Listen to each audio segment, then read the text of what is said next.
Hey guys, it is almost Thanksgiving, and today we have decided to do a test run of our turkey. We are undecided if we want to do a smoked turkey or a regular oven roasted turkey for the big day. So to help us make that decision, we are doing a test smoked turkey today. And if it turns out amazing, that's what we'll be doing for Thanksgiving.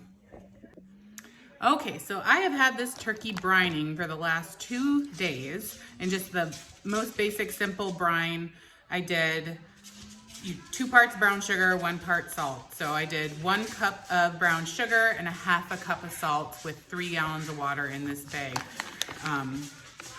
Just a very basic brine, but I do find that brining the turkey does help it keep, retain their moisture and keep it juicy. So I am a believer now, but let's get this ready. Okay, so I brought you over to the sink. I'm gonna get this opened up. I'm not gonna bother keeping this bag, so I'm just gonna cut it.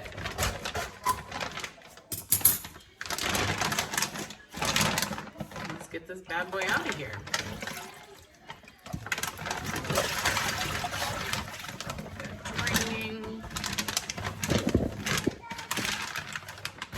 I do plan on butterflying this turkey, so I'll walk you through that too.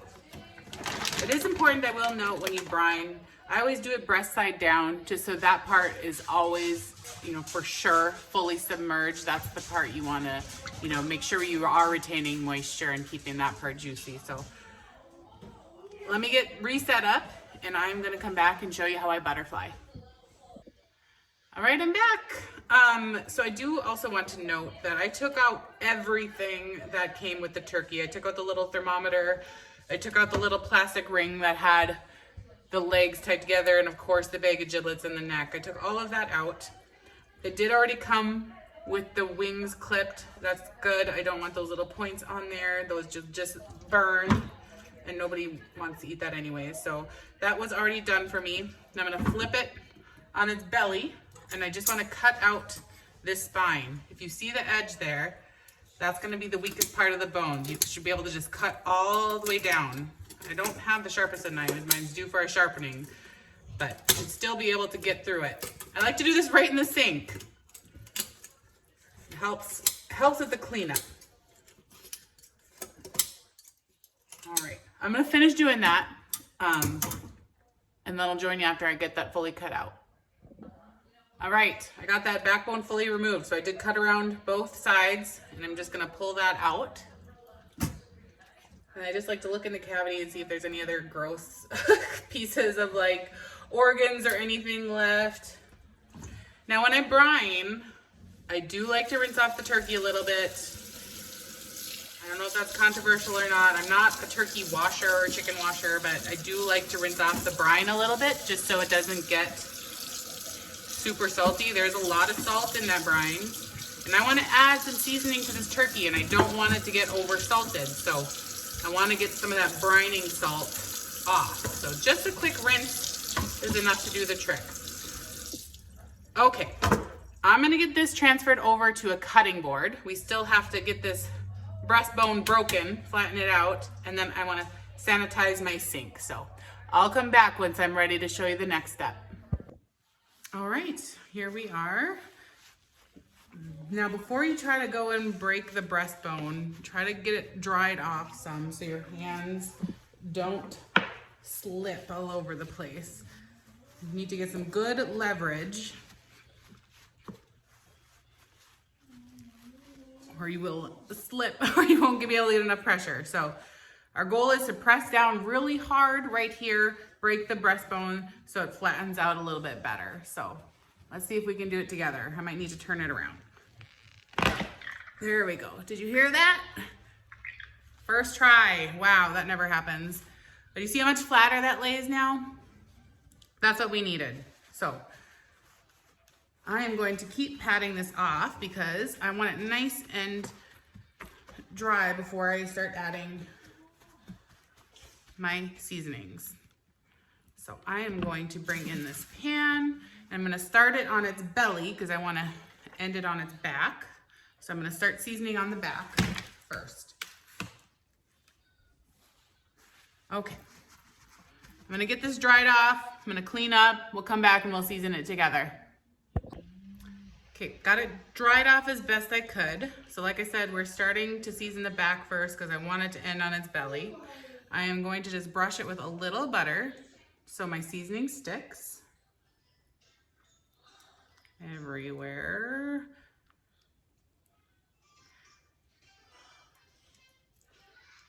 All right, so since this is a Thanksgiving turkey and not a barbecue turkey, I am just going to use my favorite all-purpose seasoning, salt, pepper, garlic. I think there's maybe a little sugar in there. Just an all-purpose seasoning, and then I'm gonna add a little sage on top of it too. If we were barbecuing, I would use my favorite barbecue seasoning, but we don't want it to have a strong barbecue flavor here. All right, so that is nicely coated. Just a little sprinkle of sage to give us that Thanksgiving feel. I'm just gonna pat it on so it doesn't all fall off when I flip it. Okay, I'm gonna flip this over and repeat. Now I'm gonna re-dry off this top because just being face down like that, it did pick up some more moisture. And I want it to stick to butter, not turkey juices. All right. Okay. Before I do the skin, I am going to just try to loosen this up. I want to get some seasoning under the skin too, so get your hand in there. Can't be afraid of getting dirty if you're cooking turkey. There we go.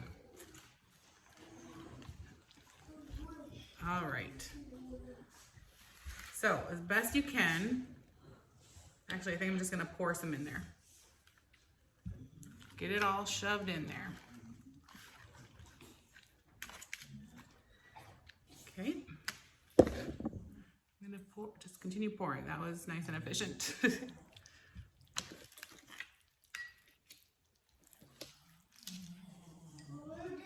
Okay. There we go. I'm gonna go wash my hands and we're gonna come back for to grab the seasoning jug. Look at how good this guy looks. So I did get it fully seasoned under the skin and on top. Since we are doing a smoking video, my husband thought it was a great time to test out his new toy. We just got it in the mail yesterday. It's the new RFX by ThermoWorks, Temp Probes. So these are brand new on the market, and this isn't, we're not affiliated or anything, just thought we'd give a good review for those who do like smoking meats and are looking for a new temp probe. We'll kind of do a review in this video of how this one works and our thoughts on it. So some of the good things about these probes, we did order the kit that came with two meat probes and one air probe for the ambient temperature. It comes with all these little colorful rings so you can easily track which probe is which. I guess this thing can, monitor 50 plus probes at a time. So that's pretty crazy. And you can buy just the probes themselves so you can keep adding to it. I guess they have a range of over 2,000 feet according to the website. They get fully charged in about 10 minutes and can last 50 hours. They are deep fryer safe and can withstand temperatures of up to 1,000 degrees Fahrenheit. So pretty hot. You can use it as a candy thermometer if you really want to. And it's dishwasher safe, so you can't beat that. So I'm gonna get these washed up. They're brand new, still have tags on them. I'm gonna get them washed up. I'm gonna bring you back here. I'm gonna check on my husband. He's getting the fire started with some lump charcoal, and I believe he's adding cherry wood, getting it up to 250. So when we come back, we'll put the probes in together and we'll get this thing on the smoker. Okay guys, I think we are ready to get these probes inserted. So I did want to just show you quick. So here is the gateway, and we did plug the air probe into the gateway. Now this just magnetizes to the outside of your grill, and then this sits in the grates on the inside of your grill. So as soon as you plug that in, it's going to register on your app. If you can see on the gateway there, it says the temperature right now in the room is 69 degrees, which it is. We've been in and out of the door a little bit, so it's cooling down in here a little bit. So then as soon as you pull the probes out of the charger, those also register. So I don't know if you can see it too well, but I have one assigned as the color white and one as a color charcoal. I'm gonna put the white one in the chicken breast or the turkey breast, and then the charcoal one in the thigh. So white meat, dark meat. I do have them both set to 165. I think that's a really good starting point. I do like to normally get the dark meat at a higher temperature than that, but we're setting them to 165. We're gonna monitor throughout the cooking process, and we can adjust as necessary. So for these guys, for the chicken breast, let's start with that one. So I have my white ring. I'm gonna insert it from the neck down in the thickest part of the breast. You don't wanna touch any bones because that is going to impact the temperature. Bone temperature is different temperature than meat temperature. So you wanna get it all the way up into that black, thick black line. Now let's get the charcoal colored one into the thigh. Again, finding the thickest part of the thigh, being careful not to hit any bones. Oops, let's try that again. All the way in. All right. You can see temperatures are dropping. Meat's at about 50 degrees right now.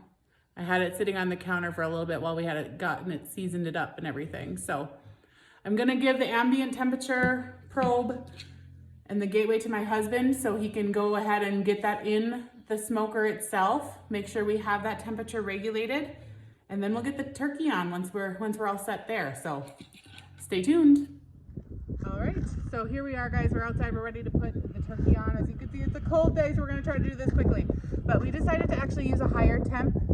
We're trying to stick around 275 with the turkey. It's just better to do it a little bit higher temperature and get that crispier skin. So let's get this on the smoker.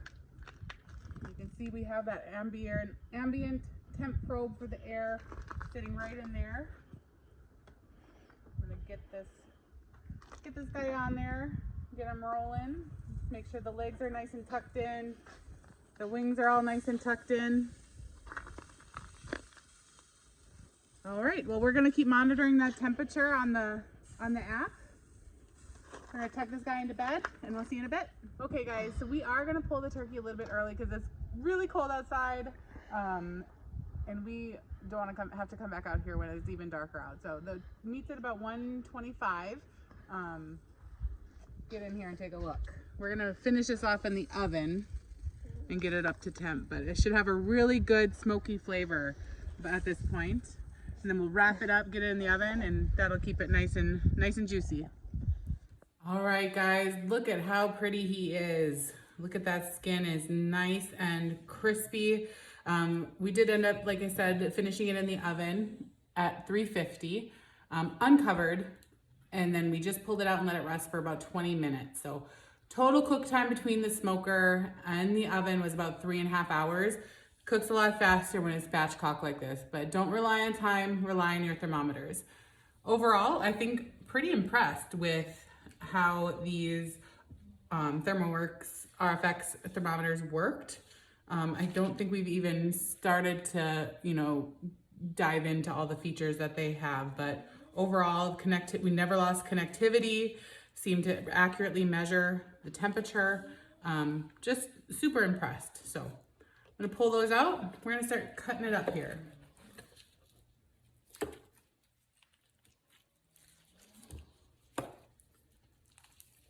Oh, kind of wants to fall off the bone. I'm gonna find where that joint is. There we go. There we go. I'm just gonna piece it up a little bit here.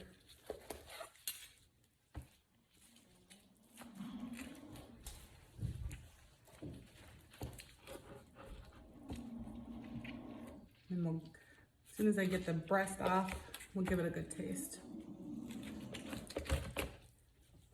Never claimed to be a butcher, so don't judge my carving skills.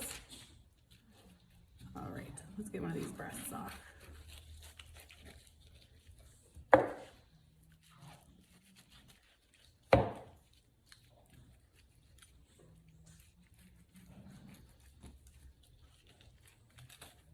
Ooh, it's still very, very hot.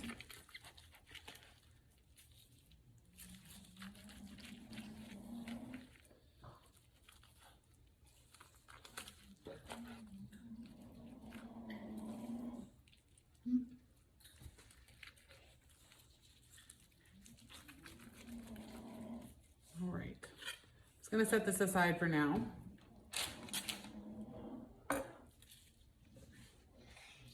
Cut a couple thin slices here and give it a taste.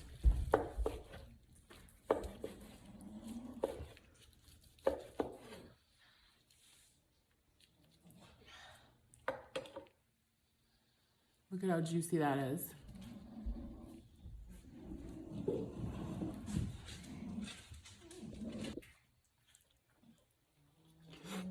Oh, just dripping juice.